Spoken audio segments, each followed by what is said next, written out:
Live on your sideline, sponsored by Universal Windows Direct.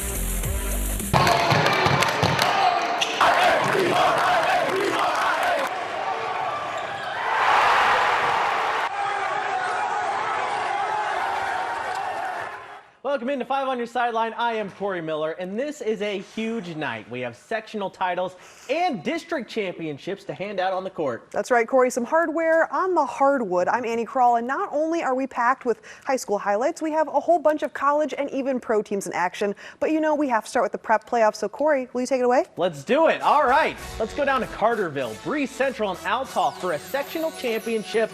Let's go. Breeze with the ball here. Caden Raker's going to drive. Get some contact. All good, though. He finishes. Now on the football field, Deer Hill Jr. is a running back.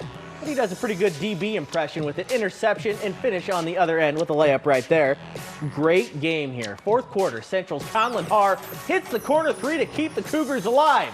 But here comes Altoff. Hill into the paint, out to Stephen Brown, who sinks the corner three dagger. And the Altoff Crusaders cut down the nets for a sectional title win with a 56-44 victory. A great group of kids. They've really competed hard, and they got better. They got better this summer, committed to it, and committed to each other. All right, that's why they're out there right now celebrating.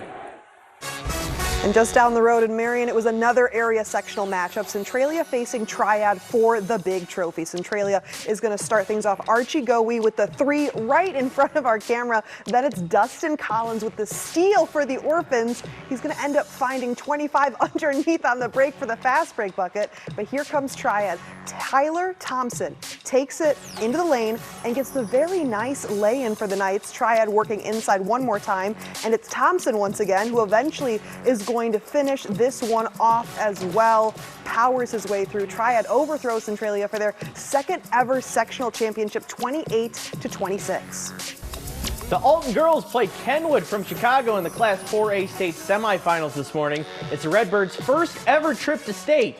Alton hanging tough in the first. Madeline Ducey, that's good for three.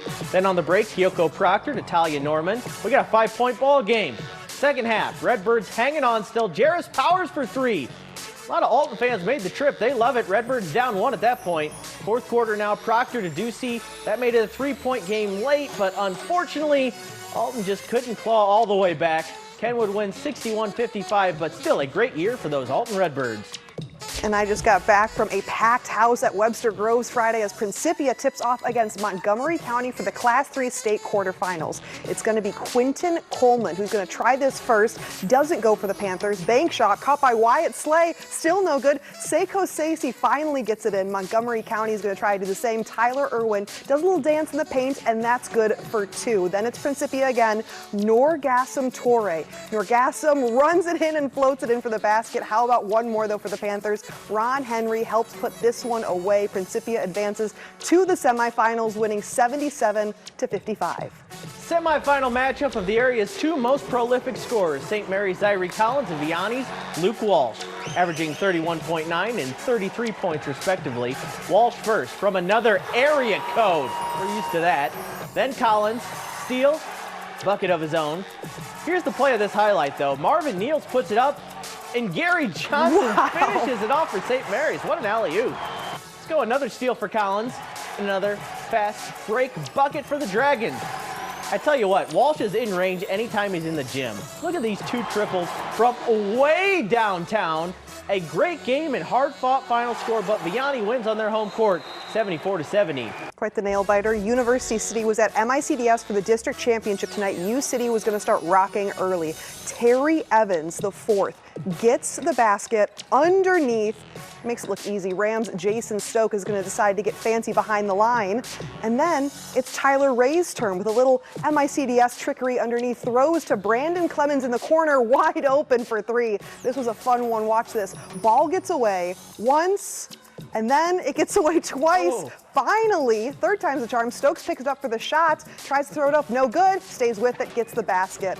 MICDS wins the Class 4 District 6 championship, 51-34. Miller Career Academy trying to pull a big-time upset over Vashon in the Class 4 District 5 title game. But Vashon is Vashon. DeHario McCaskill, fast break jam. Jimmy McKinney III next. An acrobatic finish on the fast break. Wolverines running all over the place. This time, Trey Williams eventually gets it in the corner. He's going to bury that Trey. And finally, Teron Garrett, little spin cycle and the bucket. Vashon has another state title on their minds, but tonight they win the district crown 83-45.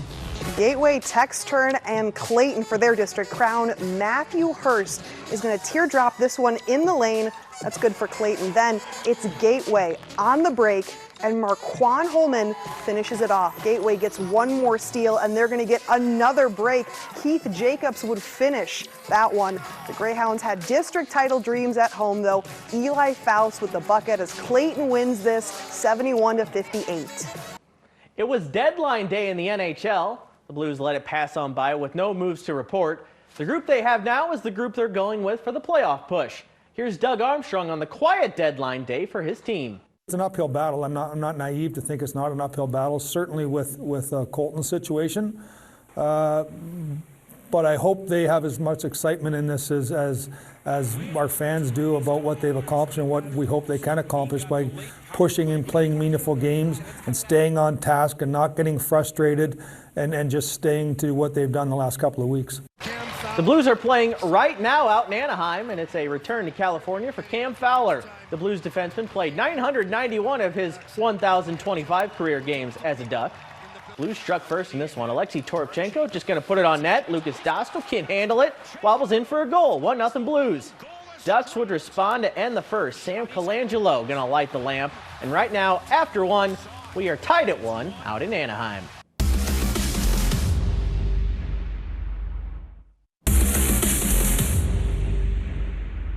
Friday may traditionally be high school basketball's night to shine, but in March, everybody wants in on the action. That's right, Annie. We had a bunch of college games to cover today, including a few with NCAA tournament implications. SIUE facing Tennessee State in the OVC tournament semifinals. The Cougars are just 2 wins away from their first ever NCAA tournament bid. Miles Thompson, that's money for 3. Then Arnas Sakinas. Gonna get 2. Nice little move in the lane. And he's a force on defense, too. Look at that big block. Get out of there. Later, just watch Rayshon Taylor go to work. The OVC Player of the Year isn't ready to end his college career just yet. Still early in this one, but SIUE is out to an early lead. The Lindenwood women faced Western Illinois in the OVC tournament semifinals, and end of the first half, Gracie Kelsey sinks the 3 to tie things at 34. And in the second half, the Lions seized their moment. Maya Scoff had herself a day with a team-high 22 points as Lindenwood wins 86-75. And OVC Coach of the Year, Amy Egan, has Lindenwood in the championship game for the first time ever. Congrats to the Lions. The SLU women tried to keep rolling on yet another thrilling March run. They faced George Mason in the third round of the A10 tourney today. Bills in a big hole early, but they dug out of it. Shantaria Aunumeli, corner 3. That made it a 12-point game in the fourth. But it would be no Cinderella run for SLU this year. George Mason going to knock him out with an 87-57 victory. Meanwhile, Brad Underwood's Fighting Illini taking on number 18 Purdue tonight in front of a sea of orange. Will Riley wouldn't disappoint them. 2 seconds left in the first half. Hits from downtown, beats the buzzard.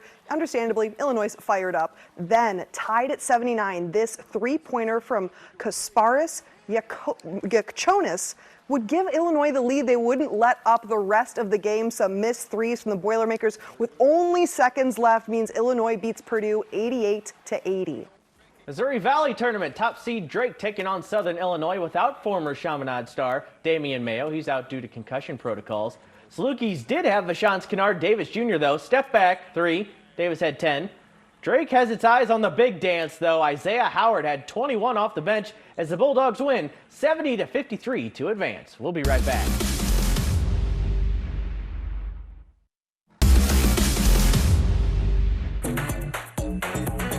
Taking flight. Card Spring Training, sponsored by Wood Basement Systems. Cardinals and Astros in a rare spring training night game tonight. Miles Michaelis got the start. He strikes out Jose Altuve right there. 4 innings, 2 earned runs for Miles tonight. Cards get on the board thanks to this Lars Nootbaar single up the middle.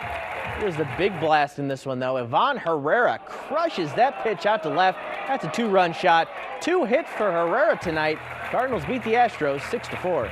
This 5 on Your Side St. Louis City SC coverage is sponsored by Together Credit Union. City SC has started off their season with 2 goose egg ties. Hopefully they can get their first goal of the year on Sunday against the LA Galaxy. St. Louis's defense has been hard to beat, a staple for head coach Olaf Mellberg over 12 years with the Swedish national team, something City SC defender Henry Kessler said today he's certainly taking notes on.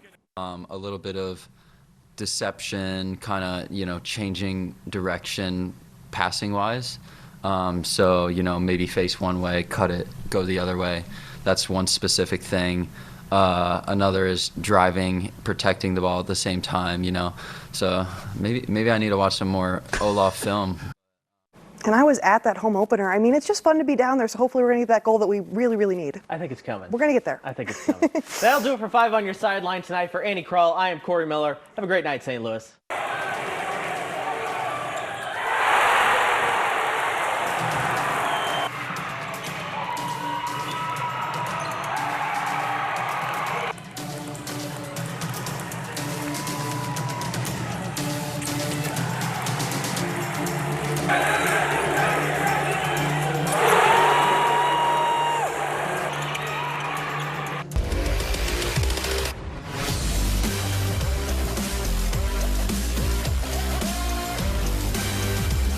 Five on your sideline, sponsored by Universal Windows Direct.